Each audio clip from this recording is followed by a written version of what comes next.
Tanguay électronique, en première ligne.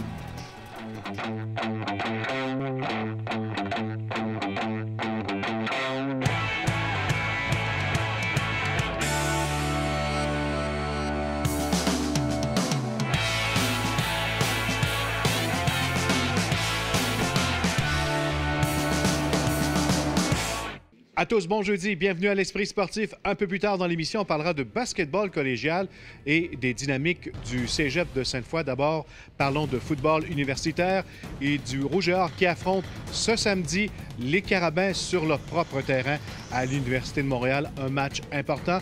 Et aujourd'hui, on en a parlé avec l'entraîneur-chef du Rouge et Or, Glenn Constantin. Troisième essai, il est but pour le Rouge et Or.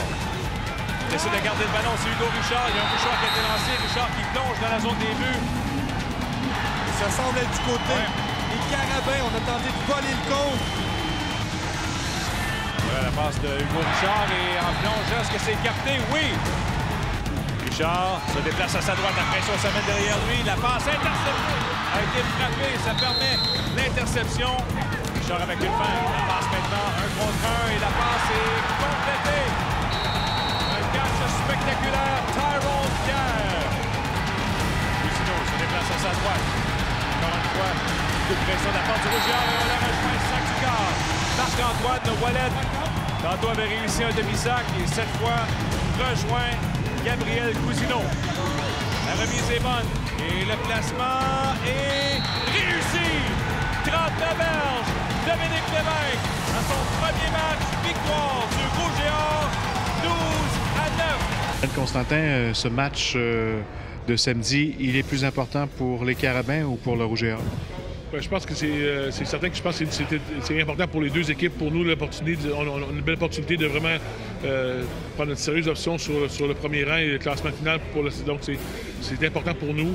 Je pense que Montréal aussi, on peut demander à coach Machocha aussi. Je pense que c'est un match aussi pour au moins finir deuxième ou troisième. Mais encore une fois, tout peut jouer. On peut finir premier comme on peut finir troisième. Donc, c'est hyper important pour nous de jouer un match à la fois.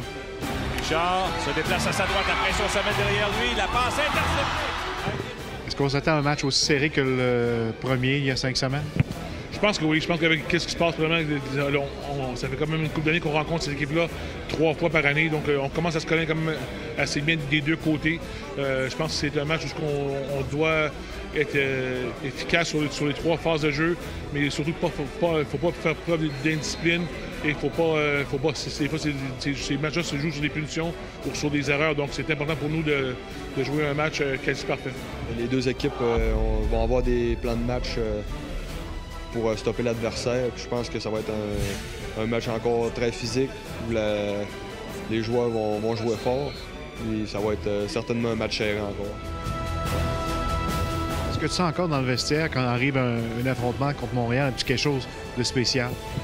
C'est toujours spécial. Je pense que surtout cette semaine après la semaine de bye, je pense que les joueurs sont frais, dispo, sont plus réceptifs.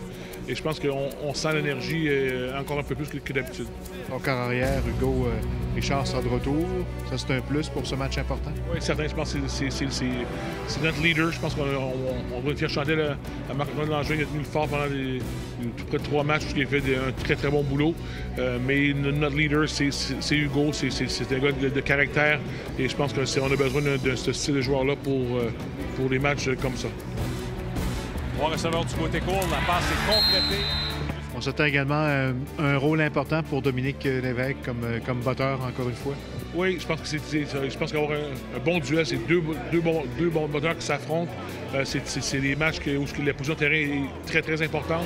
La remise est bonne et le placement est réussi. 39 berges, Dominique Lévesque. Donc, c'est important qu'on ait une bonne production de Dominique et on croit que de plus il s'en va, plus qu'il prend ça, plus il est à l'aise dedans. Donc, ça augure bien pour lui. Je reste dans ma bulle, je continue à faire ma technique. À chaque pratique, je pratique tout le temps mes petits points techniques, ma tête à terre, ta jambe entre les poteaux, son droit tout le temps. Je pense pas trop à ça, je pense juste à bien faire ce que je fais puis aider le plus l'équipe possible. Ouais, je suis rendu plus à l'aise, surtout dans des bottes de dégagement.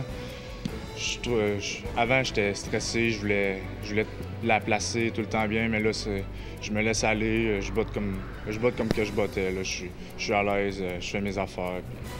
Ça l'a aidé aussi le premier match avec une grosse game de même, puis la deuxième aussi, ça m'a beaucoup enlevé de pression, mais je suis plus à l'aise. En diagonale. Quand on joue sur un terrain style comme à Montréal, salle comble, est-ce qu'encore on prépare l'équipe à ce genre de rendez-vous-là? Oui, c'est certain qu'il faut, je pense qu'offensivement, il faut travailler sur certaines stratégies pour la remise de ballon. Je pense qu'il faut comprendre aussi que souvent, c'est après des grands jeux de Montréal qu'il faut que tu te ressaisisses, que la foule vraiment ça vient te chercher. Donc, c'est important pour nous de travailler sur cet aspect-là. Mais aussi, faut pas que tu rentres là-dedans comme que si t'es la fausse au lion au Colisée de Rome. Il faut que tu sois là. Il faut que toi, tu veux l'envahir ce terrain-là, tu veux agresser. Donc, c'est important pour nous d'avoir cette optique-là, cette attitude pour avoir un bon match. Après la pause, on parle basketball.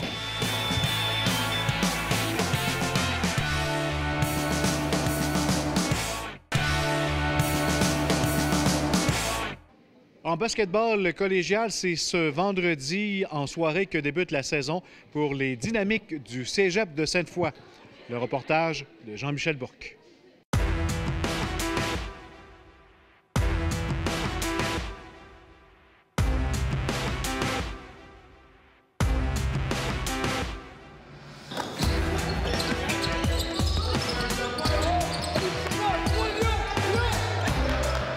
Avec Éric Ségal, qui est l'entraîneur des Dynamiques basketball masculin Division 1 du Cégep Sainte-Foy. On espère, j'imagine, renouer avec la victoire cette année après peut-être une saison décevante l'an dernier. Vous aviez terminé 7e. Oui, on a connu une deuxième session un petit peu difficile. Par contre, on a réussi à quand même gagner un peu de match. Cet été, on a changé un peu notre façon de faire les choses, surtout au niveau offensif. On espère définitivement faire mieux au niveau de la colonne des victoires cette saison. Au niveau de la formation, quels sont les changements cette année par rapport à l'an dernier? On est vraiment beaucoup plus petit. On a perdu 6 joueurs qui ont gradué l'année passée, puis on amène 6 autres nouveaux joueurs cette année. Donc, on a beaucoup de changements, mais en même temps, on amène beaucoup de changements, donc c'est plus facile à instaurer des nouvelles approches quand il y en a qui n'avaient jamais vécu ce qu'on faisait l'année passée. L'objectif, c'est vraiment de faire les playoffs pour commencer, excusez-moi, les séries éliminatoires. Pour ça, il faut terminer dans le top 6 cette année. À partir de là, tout se joue sur un match à la fois. Puis, je pense vraiment que la Ligue va être extrêmement compétitive cette année. D'après moi, il y a 6 équipes qui sont meilleures en termes de talent qu'ils étaient l'année passée sur les 7. Donc, ça va être qui va être prêt en fin d'année, qui va réussir là, à remporter les grands honneurs.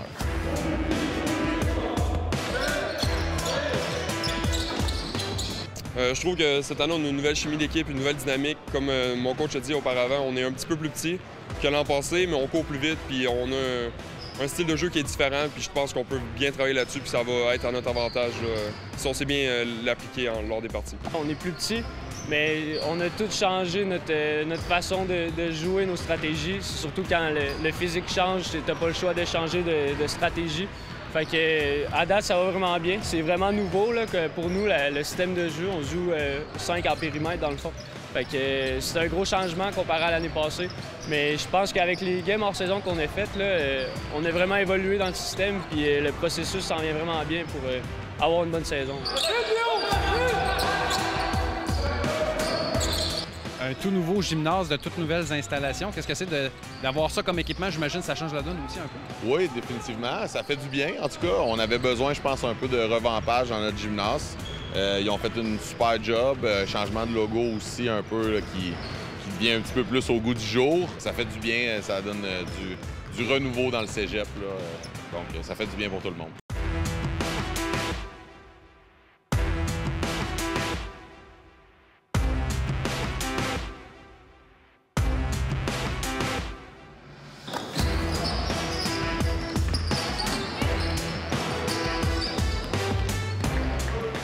Dave Laroche, chez les filles, l'an dernier, on a terminé 2e au championnat provincial, 5e au championnat canadien. Est-ce que les attentes sont aussi grandes cette année? Oui, on a quand même 9 filles qui reviennent sur le groupe. On a 3 finissants l'année passée. La Ligue est beaucoup plus homogène que l'année passée. Par contre, là, il y a plusieurs très bonnes équipes.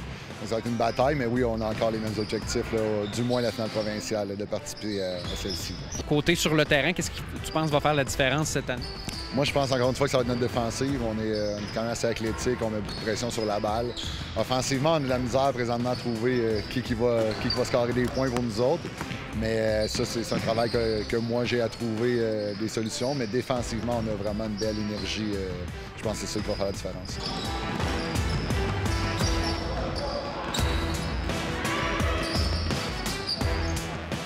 Je pense qu'on est vraiment une belle équipe. Dans le fond, on a vraiment une belle chimie. On a aussi beaucoup de talent. Plusieurs joueurs, des joueurs rapides, des grandes joueuses. Mes attentes sont vraiment très hautes, sachant qu'on a participé au championnat canadien l'an dernier.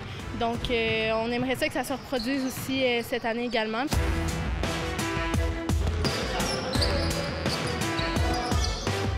On a une match d'ouverture demain, c'est ça, contre une Nouvelle-Frontière, qui est une équipe qui s'est vraiment beaucoup améliorée. Fait que ça va être un beau défi pour nous pour commencer la saison. Puis on a un super bon pré-saison aussi. C'est que on a 9 matchs d'ici Noël en espérant du moins remporter les matchs à la maison.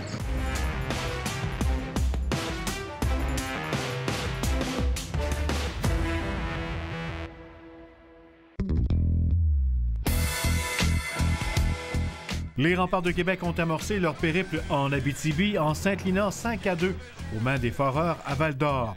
Dimitro Timashov avait ouvert la marque en première période. L'autre filet est allé à Bronson Beaton.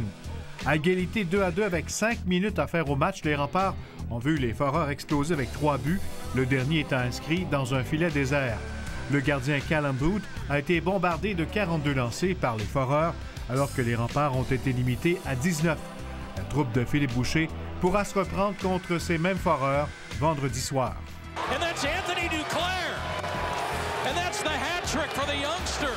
L'ancien joueur vedette des Remparts de Québec, Anthony Duclair, a connu toute une soirée lors d'une 3e victoire de suite des Coyotes de l'Arizona.